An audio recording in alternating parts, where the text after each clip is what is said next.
This morning, I'm sitting with John Starr, 32-year-old former businessman who has given up a lucrative career to go to Somaliland, a poor country in Eastern Africa, to open up a boarding school to really improve the lives of as many students as possible. My wife and I have known John all his life. Our kids grew up together, and we have maintained a close friendship with John and his mother for over 30 years. As we know, that John has always marched to his own tune. And while many of his friends are out in the world trying to make a living and a name for themselves, John has decided to take another turn. And for those young people who in the world today who sometimes are seen as slackers and indifferent to the cause of the world, John has decided to really make a difference. And in our opinion, John is on the way to becoming a peaceful American hero. So we want to talk to John for a few minutes. And John, the obvious question is, why are you doing this? Thank you for having me, first of all. Sure. It's a pleasure. Um,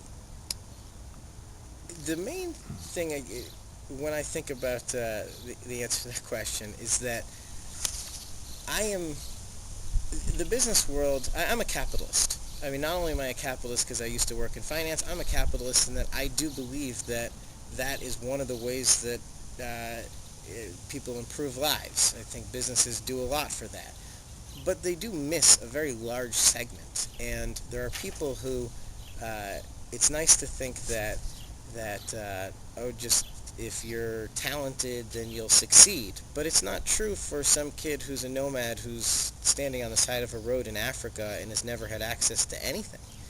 And what I would like to do, and what I'm interested in doing, and what I realize that is very possible for me to do, is build something that gives a lot of hope to an area so that any kid, we're building a very high-end school, and any kid who can score high enough to get in can go, which hopefully will give a lot of hope to a system and will also bring a level of education that they haven't seen in this country at this point in time. So why Somaliland? Well, my uncle is from Somaliland, and he was fortunate to have a school the British set up that he went to, which gave him an education which led him to being able to come to the U.S. and start a family here and have my cousins and my grand-cousins, or whatever you call those people, those cute little ones.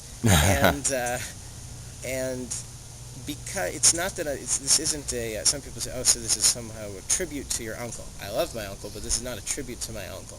This is, my uncle is very well respected in Somaliland, and through him I've been able to meet very talented people. And those people I've been able to partner with in a project that I think normally would take, I mean, to build, we're talking about a boarding school using international highest standards in terms of the facilities, and bringing people in from all over the world to teach there, talented people. This would normally, a project like this, I guess people would say, oh, 5-6 years to put together. We're going to have done it in 16 months, start from discussion to actually opening up. So you already have the faculty. You already have a board of advisors or a board of directors. We have a Somali board of trustees. We have advisors who range around the world, who range from anything from college admissions officers who can help us figure out if there's some tailoring that needs to go in terms of either the curriculum or tailoring in terms of which schools are better to apply to as very poor international students. And so we have those two things. We have a faculty of 5 teachers for the first year, and they include experienced teachers. They include a guy from Harvard. They include a PhD in physics. So we've really been able to recruit very, very talented people to come. Yeah. And then we're halfway through putting together a class of apprentice teachers, and those are going to be Somalis who are very talented students from there who are 20, 21, 22-year-olds and are interested in becoming teachers, and we're going to provide a program where they can work with our teachers to improve their English and also to work on their teaching skills. So when are you leaving? On the 27th of July. 27th of July. And how long do you think that you are going to be there?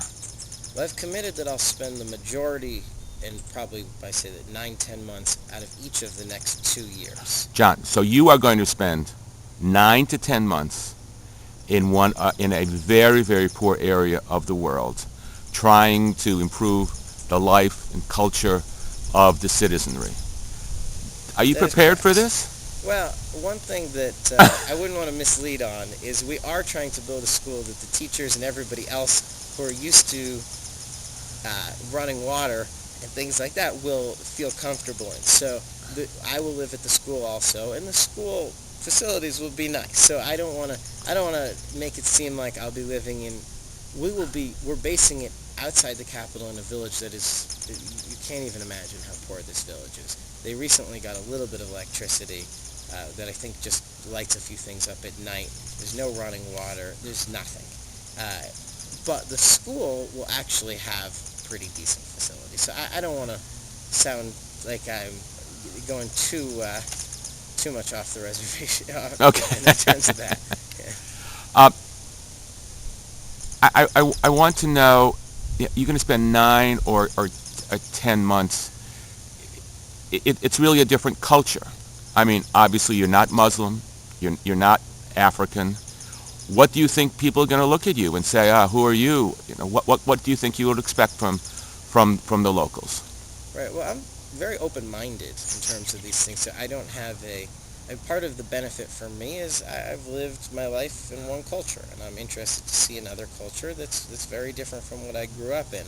And I've been there a few times, and when I've been there, I enjoy the culture there, and the people have been extremely welcoming of me. So now part of it is they're familiar that, I mean, if you're one of these villagers in the little town of Abarso, and this school is going in, you can't help but look at it and say, this could be something that turns my future.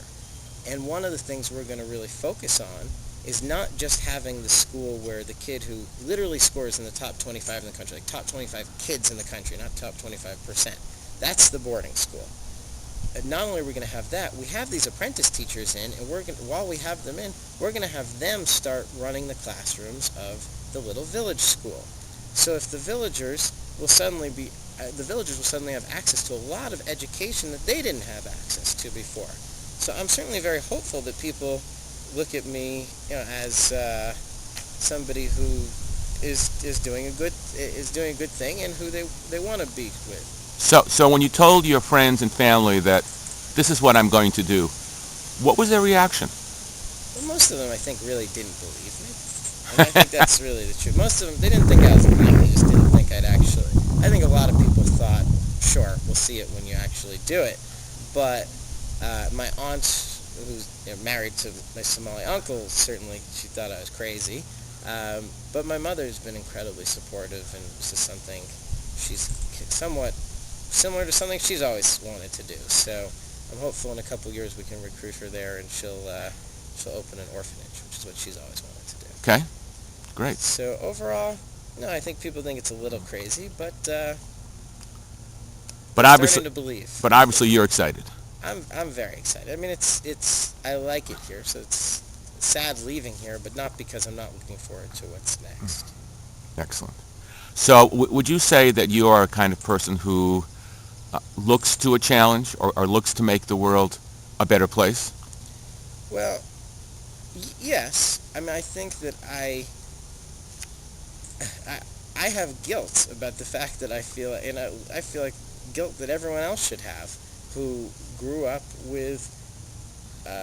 I mean, I didn't grow up by any means what's considered rich for the U.S., but I certainly grew up in a very. I didn't worry about how I was going to go to elementary school, Right.